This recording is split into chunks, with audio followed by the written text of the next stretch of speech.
Hello, good morning. My name is Freddy Oswaldo Cruz. I'm a student from Didactic Planning in English Teaching, whose tutor is Licenciado Rafael Osvaldo Núñez Mancilla. The topic and level assigned is 7th grade, Units 1 to 6, and the content is reinforcement and feedback. Slide 2. The lesson plan.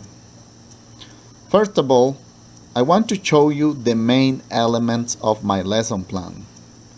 In big letters, you can see the name of the school with its corresponding logo, as well as the Minet logo. Second, the teacher's name, the room, in this case is 22, the time when the class will begin. Then we have the date, October the 25th, 2020. The topic I chose is feedback and final class. This lesson plan is going to last 90 minutes. The subject is English. The grade is 7th, section C. The level basic. The units from unit 1 to unit 6. Because it is a reinforcement and feedback class, I chose one topic for every unit. One topic for unit 1, one topic for unit 2, and so on. Next, we have the key expressions that the students will be studying during the class. You can see the key expressions of every unit here. Because of time, I won't mention them. Now, let's move on to the slide number 3.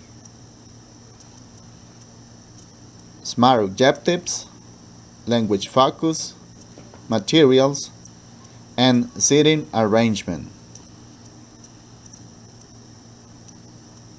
There we have the objectives.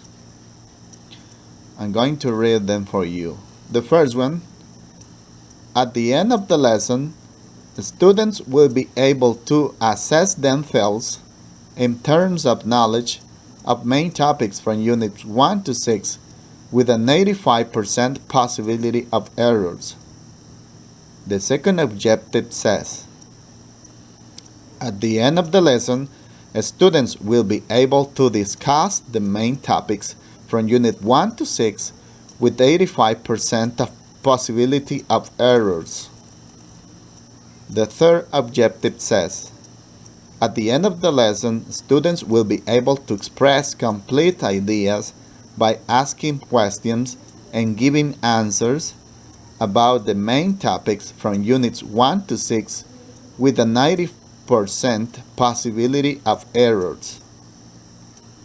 The fourth objective, at the end of the lesson, the students will be able to write questions and answers using the grammar structures accurately of topics from units 1 to 6 with an 85% possibility of errors. The language focus. You will evidence the use of the 4 macro skills: listening, reading, speaking, and writing. Then we have the materials for this class. I will utilize the whiteboard, markers, chairs, tables, pieces of papers, worksheets, a chart, a dice, and a flat TV. On this occasion, I will use a completely different seating arrangement, buzz groups. You'll see later the purpose of what I chose this seating arrangement. Now let's move on to the slide number 4. Greetings and warm-up. Greetings. I will start the class with a warm greeting. I will ask students to shake hands with the closest partner Then I will continue with the warm-up. The warm-up. It's a word game. Reinforcement of vocabulary study in the last class. I'll split the class into two teams, boys versus girls. I split up the whiteboard in two parts, one for each team. Both teams make a line, each in front of the whiteboard. All students have to participate. Nobody will stay at the desk. I will provide one marker for each group. And then, after they write the first word, the next new word must begin with the last letter of the previous one. Example: milk, king, good. This will make the game more exciting. They have to write as many words as possible in 5 minutes. After that, students will go back to their seats, and with the help of them, I will check if all the words are correct. The group with more words wins the game. I will give away chocolates to each student. In these two activities, I will spend 5 minutes. Now let's continue with the slide 5, which is the presentation.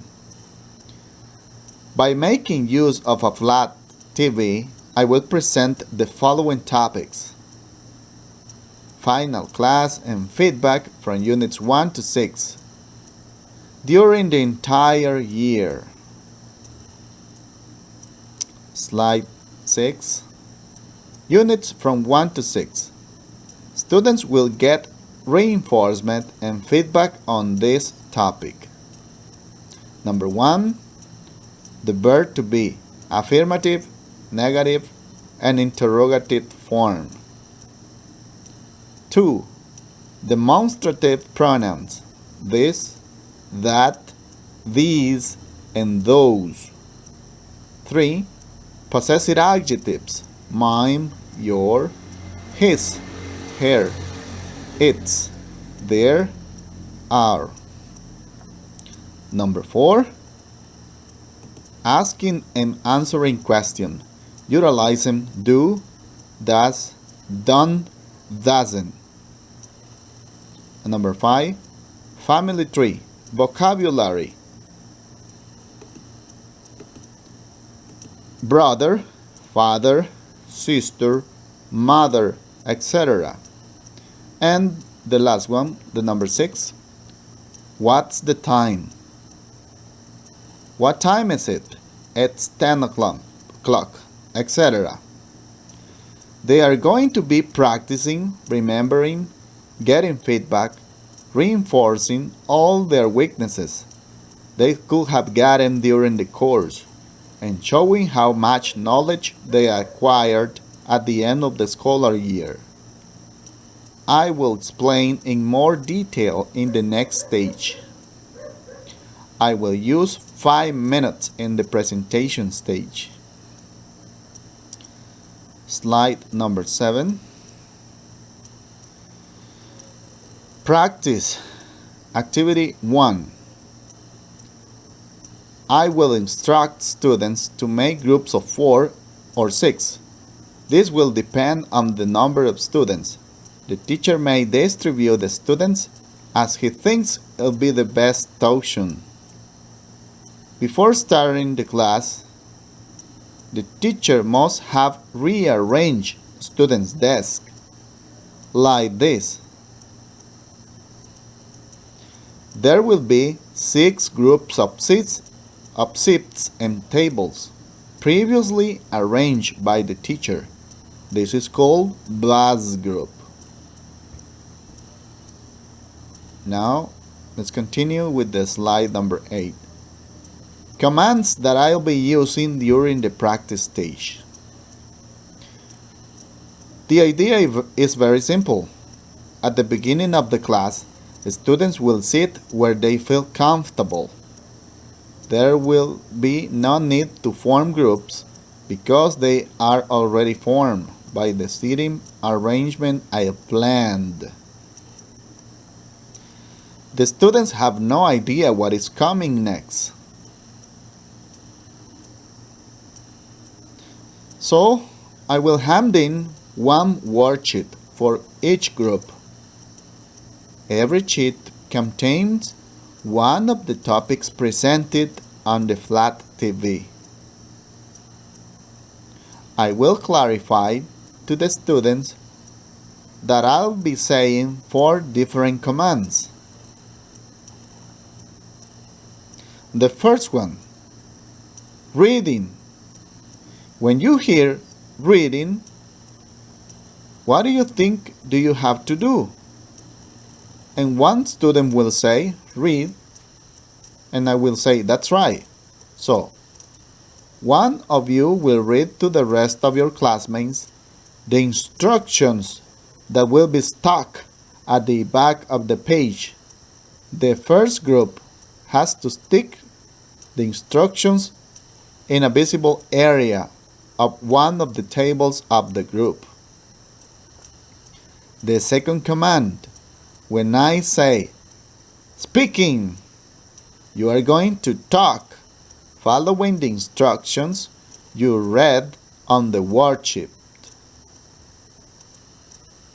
Now let's continue with the slide number 9, which is commands part 2.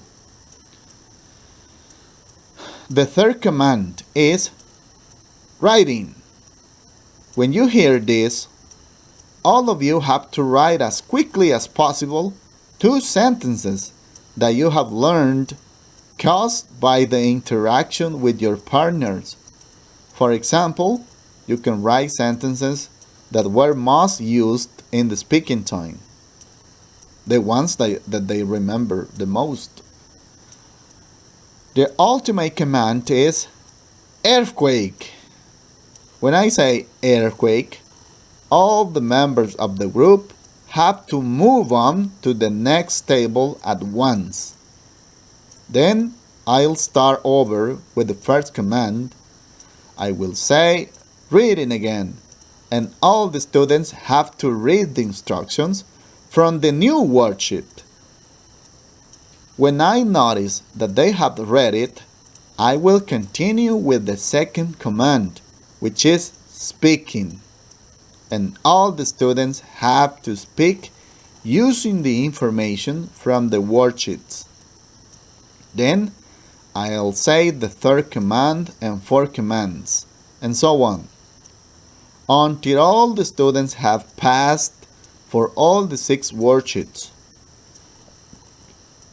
And that'll be all. Now I'm going to explain the worksheet. Slide number 10. Instructions for worksheet 1. Now I will explain the first worksheet. And the topic for this worksheet is the verb to be, affirmative, negative, and interrogative form. I'm going to explain you the rules of the game. Rule number 1. Throw the dice and make a sentence. Rule 2. 2 or more players can be in the same space. Rule number 3.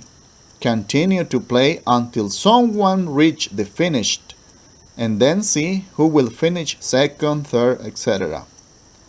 The symbol plus means that they have to make an affirmative sentence.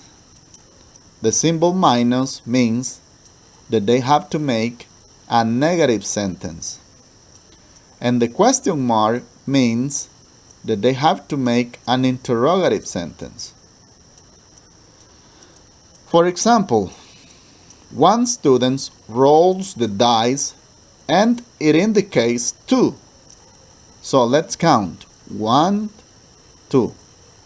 They'll see the pronoun she and the adjective sad and the minus symbol. So it means that they have to make a sentence orally in negative. The sentence will be, she is not sad, or she isn't sad. They are free to choose the grammatical structure that they want. The sentences can be affirmative, negative, or questions. It all depends on the symbol.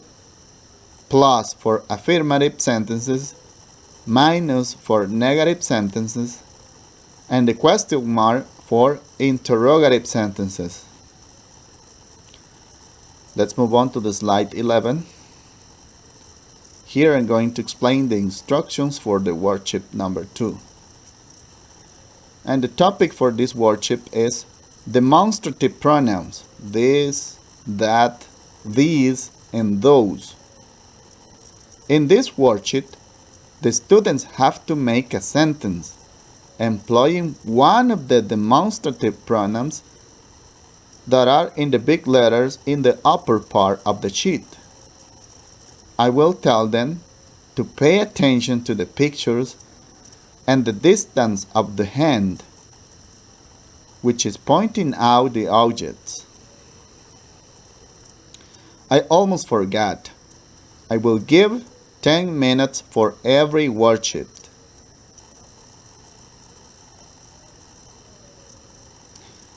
Let's continue with the slide number 12.